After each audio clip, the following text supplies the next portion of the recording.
bienvenue dans Fractal. Ici, je raconte des fragments autour de la vie de mon fils, Sinceras, jeune adulte autiste. Des scènes simples, des détails parfois minuscules et tout un monde qui apparaît autrement. Parce qu'entre répétition, écho, silence et lien, il y a une manière singulière d'habiter la vie. Je suis sa mère. Et je vous invite, fragment après fragment, à entrer dans cette rencontre.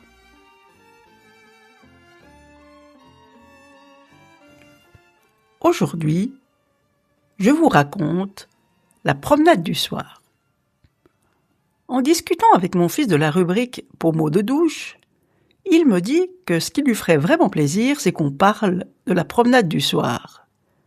Mais aussitôt, il se corrige et me dit « Rentrer à la maison à 20h30 après la promenade du soir.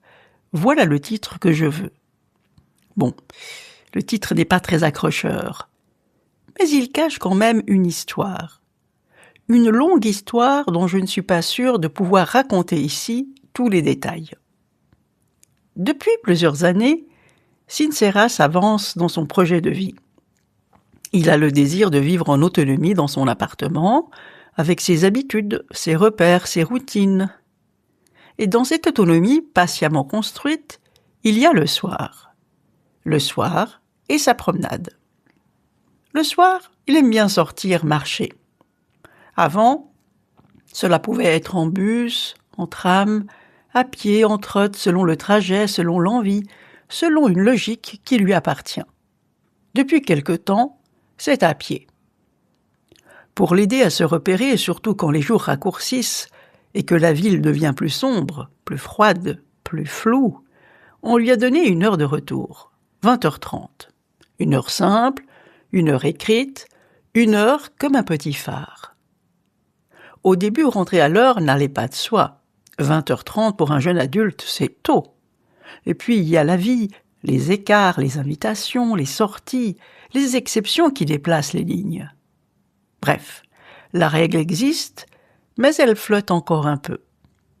Et pourtant, depuis quelque temps, quelque chose a changé. Sinceras est devenu ponctuel.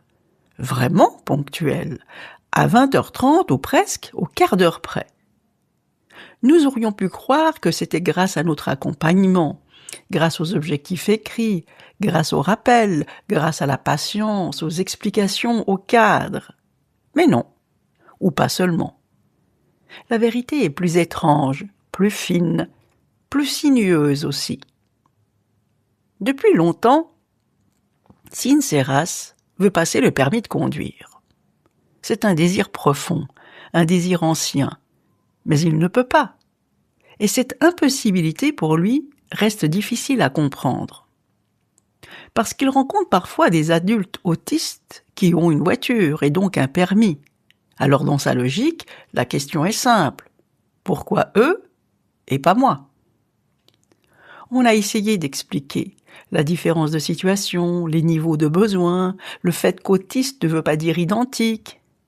Mais cela n'a pas vraiment déplacé sa conviction. Alors il est allé chercher ailleurs, sur Google, et plus précisément, du côté de Gemini. La réponse qu'il a trouvée disait en substance qu'une personne autiste de son niveau de besoin peut passer le permis si elle répond aux exigences requises. Une phrase vague, une phrase large, une phrase qui laisse entrer l'espoir par une porte mal fermée. Et dans cette phrase, Sinceras a retenu ceci. Peut passer le permis de conduire. J'ai essayé de lui expliquer que Google ne dit pas toujours vrai, que l'intelligence artificielle simplifie, généralise, lisse, contourne. Je m'entendais parler. Lui, je crois, n'écoutait déjà plus. Pas par mauvaise volonté, mais parce qu'une fois qu'une idée rejoint un désir profond, elle s'ancre, elle prend, elle colle. Alors, il a poursuivi son raisonnement. Et il a continué à chercher. Et il a posé cette question qui peut sembler étrange, mais qui, dans sa logique, ne l'est pas du tout. Quelles sont les qualités pour passer d'autiste comme moi à autiste Asperger? Et parmi les réponses, il y en a une qui a fait basculer toute l'histoire. être ponctuel. Or, au même moment, de mon côté, je lui parlais moi aussi de ponctualité. Mais pour ces rendez-vous, le dentiste, le psychologue, les coachs. Sans le savoir, je venais de renforcer la phrase de la satanée machine à penser sans penser. Moi, je parlais d'organisation, Jiminy, lui, avait laissé croire à une promesse. Et depuis, voilà Sinceras ponctuel, ponctuel à ses rendez-vous, ponctuel le soir, ponctuel à 20h30 après la promenade. À l'autre, une autre question s'ouvre, plus délicate encore. Comment lui dire que cette motivation repose sur un malentendu, sans briser l'élan qu'elle a mis en marche? Comment préserver le progrès, sans nourrir l'illusion? Comment accompagner sans casser? Comment aider quelqu'un à faire le deuil d'un désir qu'il croit encore possible? C'est là que le récit devient plus vaste qu'une simple histoire d'horaire. Parce qu'au fond, il ne s'agit pas seulement de rentrer à la maison à 20h30.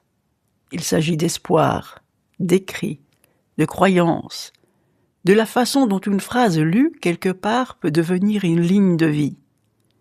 Et c'est peut-être pour cela que Sinceras tenait tant à ce titre exact. Rentrer à la maison à 20h30, après la promenade du soir. Pas la promenade du soir, pas être ponctuel, non. Rentrer à la maison à 20h30, après la promenade du soir. Parce que pour lui, ce qui est écrit n'est pas seulement noté. Ce qui est écrit tient. Ce qui est écrit compte. Ce qui est écrit fait exister, presque au sens propre. Ce qui est écrit, c'est ce qui est, ou ce qui sera. Et parfois, dans le monde de Sinceras, un titre n'est pas un titre. C'est déjà une réalité. Et justement, là, parfois, est le problème. C'était fractal, un fragment parmi d'autres, un détail, un écho, une tentative de lien. Merci d'être entré un instant dans ce monde-là. À bientôt.